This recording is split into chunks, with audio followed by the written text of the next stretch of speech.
എല്ലാവർക്കും നമസ്കാരം. ഇന്ന് ഞാൻ ബീഫ് ബിരിയാണിയുടെ റെസിപ്പിയാണ് കാണിക്കുന്നത്. ഇഷ്ടപ്പെടുകയാണെങ്കിൽ നിങ്ങൾ ലൈക്ക് ചെയ്യുക. അതുപോലെ തന്നെ ചാനൽ സബ്സ്ക്രൈബ് ചെയ്യാത്തവരാണെങ്കിൽ ദയവ് ചെയ്ത് സബ്സ്ക്രൈബ് ചെയ്യുക.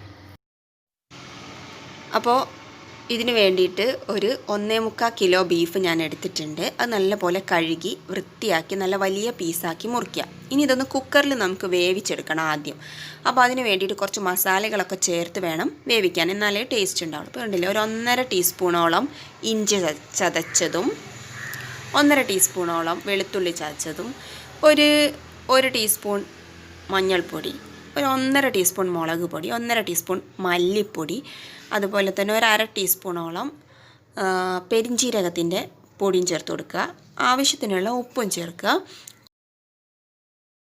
കുറച്ച് കറിവേപ്പില, കുറച്ച് മല്ലിയില, ഇത്രയും ചേർത്ത് കുറച്ച് ഗരം മസാല ഇത്രയും ചേർക്കുക. ഒരു 1/2 നാരങ്ങാ നീരും ചേർത്ത് കൊടുക്കുക.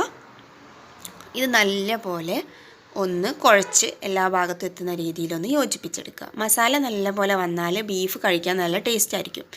അപ്പോൾ ഇത് ചേർത്ത് കഴിഞ്ഞു. ഇനി അതിലേക്ക് കുറച്ച് കുരുമുളകും കൂടെ ചേർക്കണം. ഞാനത് വിട്ടുപോയതാണ്. എന്നിട്ട് കുറച്ച് വെള്ളം, കുറച്ച് മതി, വേണമെങ്കിൽ മാത്രം ചേർത്ത് നല്ലപോലെ ഒന്ന് കുക്കറിൽ അടച്ചു വെച്ച് വേവിക്കുക. വിസിൽ വേവുന്നത് വരെ, അത് ഓരോരുത്തരുടെയും കുക്കറിനനുസരിച്ചിരിക്കും. ഇപ്പോൾ ഇവിടെ ഇത് വെന്ത് റെഡിയായി വന്നിട്ടുണ്ട്. അപ്പോൾ നിങ്ങൾക്ക് കാണാം നല്ലപോലെ വെന്തിട്ടുണ്ട്. ചിലപ്പം അടിയിൽ കുറച്ച് വെള്ളം വന്നിട്ടുണ്ടെങ്കിൽ അതൊന്ന് വറ്റിച്ച് എടുക്കണം. ഇനി ഇതിനു വേണ്ടി ഞാൻ എടുത്തിട്ടുള്ളത് 1 കിലോ ബിരിയാണി അരിയാണ്, അതായത് 4 നാഴി. അത് ആദ്യം തന്നെ കുറച്ച് നേരം പൊതിരാൻ വേണ്ടിയിട്ട് ഒന്ന് വെള്ളത്തിലിട്ട് മാറ്റി വയ്ക്കുക. ഇനി നമ്മുടെ ചോറ് തയ്യാറാക്കാൻ വേണ്ടി ഒരു പാത്രം വെച്ച് അതിലേക്ക് ആവശ്യത്തിനുള്ള നെയ്യ് ഒഴിക്കുക. അതിലേക്ക് പട്ട, ഗ്രാമ്പൂ, ഏലക്ക പൊടിച്ചത് ഇത്രയും ചേർത്ത് കൊടുക്കുക. അതുപോലെ തന്നെ നൈസായിട്ട് അരിഞ്ഞിട്ടുള്ള സവാളയും ചേർത്ത് അത് നല്ലപോലെ ഒന്ന് വഴറ്റി എടുക്കണം. നെയ്യ് നിങ്ങൾക്ക് കൂടുതൽ വേണമെങ്കിൽ കൂടുതൽ ചേർക്കാം, അത് നിങ്ങളുടെ ഇഷ്ടമാണ്. എന്നിട്ട് ഇത് നല്ല പോലെ ഒന്ന് വഴറ്റി ഒരു ഗോൾഡൻ ബ്രൗൺ കളറാവുന്നത് വരെ വഴറ്റിയെടുക്കുക. എന്നിട്ട് വേണം അതിലേക്ക് നമ്മൾ വെള്ളം ഒഴിക്കാൻ. നമ്മൾ എത്രയാണോ അരി എടുത്തത് അതിൻ്റെ ഡബിള്, ഇപ്പം 4 നാഴി എടുത്തെങ്കിൽ 8 ആ കണക്കിന് നമ്മൾ വെള്ളം എടുക്കുക. ആവശ്യത്തിനുള്ള ഉപ്പും ചേർത്ത് കൊടുക്കുക. വെള്ളം തിളക്കുന്ന സമയം കൊണ്ട് നമ്മൾ അരി ഊറ്റി വയ്ക്കുക, അതായത് വാർത്ത് വയ്ക്കുക, വെള്ളം വാർത്ത് വയ്ക്കുക. എന്നിട്ട് അത് ഇതിലേക്ക് ചേർത്ത് കൊടുക്കുക. എന്നിട്ട് നല്ലപോലെ ഒന്ന് ഇളക്കി യോജിപ്പിച്ച് അടച്ചു വെച്ച് ചെറിയ തീയിൽ നമ്മളിത് വേവിക്കണം. ഈ ചെറിയ തീയിൽ ഇട്ടിട്ട് അത് വേവിച്ച് ഇടയ്ക്കൊന്ന് ഇളക്കി കൊടുത്താൽ മതി, തുറന്ന് ഇടയ്ക്കൊന്ന് ഇളക്കി കൊടുക്കുക. ഇത് വെന്ത് വരുന്ന സമയം കൊണ്ട് നമുക്ക് ബിരിയാണിക്ക് ആവശ്യമായിട്ടുള്ള നട്ട്സ് എല്ലാം ഒന്ന് വറുത്ത് കോരി വയ്ക്കാം. അപ്പോൾ കുറച്ച് അണ്ടിപ്പരിപ്പ് മുന്തിരിയൊക്കെ വറുത്ത് കോരി വയ്ക്കുക. അതുപോലെ തന്നെ കുറച്ച് സവാള വേണം മുകളിലൊക്കെ നമുക്ക് ഇടാൻ വേണ്ടിയിട്ട്. കുറച്ച് സവാള കുറച്ച് കൂടുതൽ തന്നെ വേണം. അപ്പോൾ അതൊന്നും ഗോൾഡൻ ബ്രൗൺ ആകുന്ന രീതിയിൽ നമ്മൾ അതും വറുത്ത് കോരി ആദ്യം തന്നെ മാറ്റി വയ്ക്കാം. ഇനി നമുക്ക് മസാല തയ്യാറാക്കാൻ തുടങ്ങാം. അപ്പോൾ അതിന് വേണ്ടിയിട്ട് ഈ നേരത്തെ നമ്മൾ വറുത്ത് കോരിയ എണ്ണ തന്നെ നമ്മൾ ബാക്കിയുള്ളത് എടുക്കുക. എന്നിട്ട് അതിലേക്ക് കുറച്ചുകൂടെ നെയ്യ് ചേർത്ത് കൊടുക്കുക. എന്നിട്ട് നല്ല നൈസായി അരിഞ്ഞിട്ടുള്ള 5 സവാളയാണ് ഞാൻ എടുത്തിട്ടുള്ളത്. 5 എണ്ണം കേട്ടോ. 5 സവാള എടുത്ത് അത് നല്ല പോലെ ഒന്ന്, കുറച്ച് വലിയ സവാളയാണെങ്കിൽ 4 എണ്ണമൊക്കെ ആയാലും മതി. എന്നിട്ട് അത് നല്ലപോലെ ഒന്ന് വഴറ്റിയെടുക്കുക. പെട്ടെന്ന് വഴന്ന് കിട്ടാൻ വേണ്ടിയിട്ട് കുറച്ച് ഉപ്പും ചേർത്ത് കൊടുക്കുക. ഇത് നന്നായിട്ട് ഒന്ന് വഴറ്റിയെടുക്കുക. ഗോൾഡൻ ബ്രൗൺ ആവുമൊന്നും വേണ്ട, എന്നാലും ഒരു നല്ലപോലെ ഒന്ന് വഴന്ന് വരണം. അതുവരെ വഴന്ന് വരല്. കുറച്ച് കറിവേപ്പില ചേർത്ത് കൊടുക്കുക. ഇനി ചേർക്കേണ്ടത് കണ്ടില്ലേ, ഇഞ്ചി, വെളുത്തുള്ളി, പച്ചമുളക്.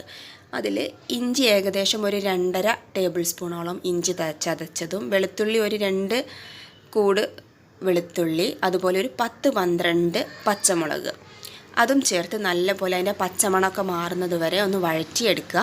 ഇതിൻ്റെ അളവൊക്കെ ഞാൻ കറക്റ്റായിട്ട് ഡിസ്ക്രിപ്ഷൻ ബോക്സിൽ കൊടുക്കാം. അപ്പോൾ ആർക്കെങ്കിലും ആവശ്യമുണ്ടെങ്കിൽ അത് നോക്കിയാൽ മതി. ഇതിലേക്ക് ഒരു 3 തക്കാളി അരിഞ്ഞത് അതും ചേർത്ത് കൊടുക്കുക. അതും നല്ലപോലെ ഒന്ന് വഴറ്റി എടുക്കുക. ഇനി അതിലേക്ക് ഒരു 1.5 ടീസ്പൂണോളം മഞ്ഞൾപ്പൊടി ചേർത്ത് കൊടുക്കണം. അതും നല്ലപോലെ ഒന്ന് വഴറ്റിയെടുക്കുക. പിന്നെ നമ്മൾ ബീഫ് വേവിച്ചപ്പോൾ തന്നെ അതിൽ എല്ലാതരം പൊടികളും ഇട്ടിട്ടുണ്ട്. അപ്പോൾ അത്യാവശ്യം പൊടികളൊക്കെ അതിൽ നിന്ന് തന്നെ വരും. അപ്പം വലിയ ആവശ്യമില്ല. ഇനി നമ്മൾ വേവിച്ച് റെഡിയാക്കി വെച്ചിട്ടുള്ള നമ്മുടെ ബീഫ് ഉണ്ടല്ലോ അത് ഇതിലേക്ക് ചേർത്ത് കൊടുക്കുക. അതും നല്ലപോലെ ഒന്ന് വഴറ്റി നമ്മൾ യോജിപ്പിക്കുക.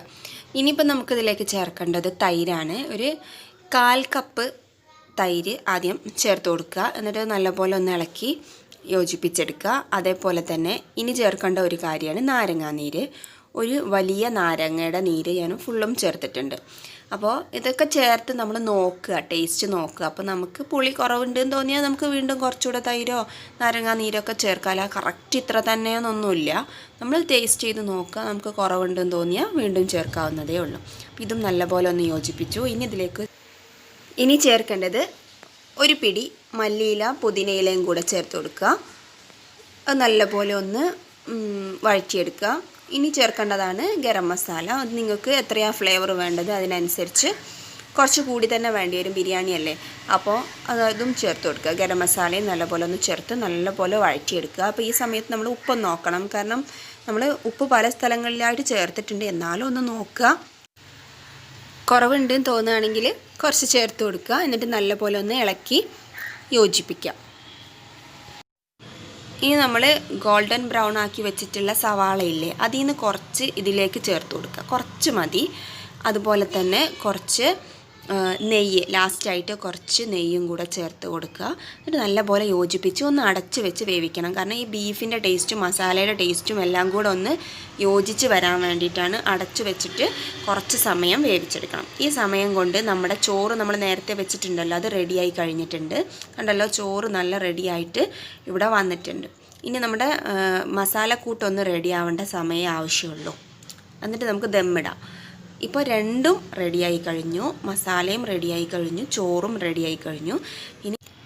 ഇനി ഇത് ദമ്മിടാൻ വേണ്ടിയിട്ട് നമ്മൾ മസാല തയ്യാറാക്കിയ അതിൻ്റെ മുകളിലേക്ക് തന്നെ ചോറിൻ്റെ നേർ പകുതി എടുത്തിട്ട് അതിൻ്റെ മുകളിൽ ഒരു ലെയറായിട്ട് കൊടുക്കുക, ഫസ്റ്റത്തെ ലെയറായിട്ട്. എന്നിട്ട് അതിൻ്റെ മുകളിൽ കുറച്ച് മല്ലിയില, അതുപോലെ നമ്മൾ വറുത്ത് കോരി മാറ്റി വെച്ചിട്ടുള്ള നട്ട്സ് ഇല്ലേ അതിൽ കുറച്ച്, അതുപോലെ നമ്മുടെ സവാള ബ്രൗൺ ആക്കി വെച്ചത് അതും ഇട്ട് കൊടുക്കുക. കുറച്ച് ഗരം മസാല, അതുപോലെ കുറച്ച് പശു നെയ്യും ചേർത്ത് കൊടുക്കുക. അപ്പോൾ ഫസ്റ്റ് ലെയർ കഴിഞ്ഞു.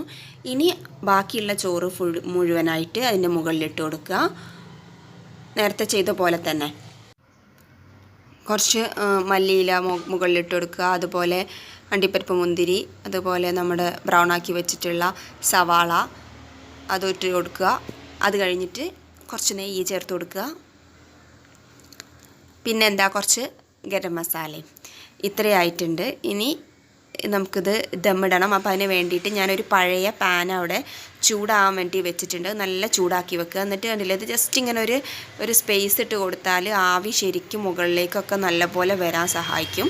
അപ്പോൾ അതിന് വേണ്ടിയിട്ട് ഇങ്ങനെ അടച്ച് വെച്ചിട്ട് നല്ലപോലെ ചൂടാക്കി വെച്ചിട്ടുള്ള ഇതുപോലത്തെ ഒരു പഴയ പാനിൻ്റെ മുകളിലേക്ക് ഇത് വെച്ചിട്ട് ലോ ഫ്ലെയിമിൽ ഒരു 20 മിനിറ്റ് ദമ്മിടുക. അടപ്പ് നല്ലപോലെ നിൽക്കണം, ഇല്ലെങ്കിൽ നമ്മൾ മൈദമാവ് വെച്ചിട്ടൊക്കെ ഒട്ടിക്കേണ്ടി വരും. നല്ല അടഞ്ഞ് കിടക്കുകയാണെങ്കിൽ വേറെ ഒന്നിൻ്റെ ആവശ്യമില്ല. ഇപ്പോൾ ഒരു 20 മിനിറ്റ് കഴിഞ്ഞിട്ടുണ്ട്. അപ്പോൾ നമുക്കിനി ഇത് ഒന്ന് നല്ലപോലെ ഒന്ന് മിക്സ് ചെയ്തെടുക്കാം. വേണമെങ്കിൽ നിങ്ങൾക്ക് ചോറ് വേറെയും മസാല വേറെ ആയിട്ട് വെക്കാം, അല്ലെങ്കിൽ മിക്സ് ചെയ്തെടുക്കാം. എനിക്കിപ്പോഴും മിക്സ് ചെയ്യുന്നതാണ് ഇഷ്ടം. അപ്പോൾ ഞാനത് ഫുള്ളായിട്ട് മിക്സ് ചെയ്യാൻ പോവാണ്. പിന്നെ നമ്മൾ ദമ്മിലിട്ടതിന് ശേഷം കുറച്ച് കൂടുതൽ ടൈം അപ്പം തന്നെ പൊട്ടിക്കാതെ കുറേ സമയം അങ്ങനെ തന്നെ വെക്കുകയാണെങ്കിൽ കൂടുതൽ ടേസ്റ്റ് ആയിരിക്കും അപ്പം തന്നെ എടുക്കുന്നതിനെക്കാട്ടിയും. അപ്പോൾ നമ്മുടെ ചോറ് ഇവിടെ റെഡിയായി കഴിഞ്ഞു. ഇനി നമുക്കത് സെർവ് ചെയ്യാം. അപ്പോൾ ഇതേ രീതിയിലൊന്ന് ട്രൈ ചെയ്ത് നോക്കൂ. കണ്ടില്ലേ, ഇത് ഡെക്കറേഷന് വേണ്ടിയിട്ട് കുറച്ച് മല്ലിയില, അതുപോലെ തന്നെ കുറച്ച് നട്ട്സ്, കുറച്ച് സവാള ഇതൊക്കെ ഇടുന്നുണ്ട്. ഇതൊക്കെ ഓപ്ഷണലാണ്. അപ്പോൾ ഇതേ രീതിയിൽ നിങ്ങളും ഒന്ന് ട്രൈ ചെയ്ത് നോക്കുക. നിങ്ങൾക്ക് ഇഷ്ടപ്പെടുകയാണെങ്കിൽ ലൈക്ക് ചെയ്യാൻ മറക്കരുത്. അതുപോലെ തന്നെ ഷെയർ ചെയ്യണം. അതുപോലെ ചാനൽ സബ്സ്ക്രൈബ് ചെയ്യുക. കൂടെയുള്ള ബെല്ലൈക്കൺ കൂടി ഒന്ന് അമർത്തിയാൽ നോട്ടിഫിക്കേഷൻസ് കറക്റ്റായിട്ട് കിട്ടും. Thank you.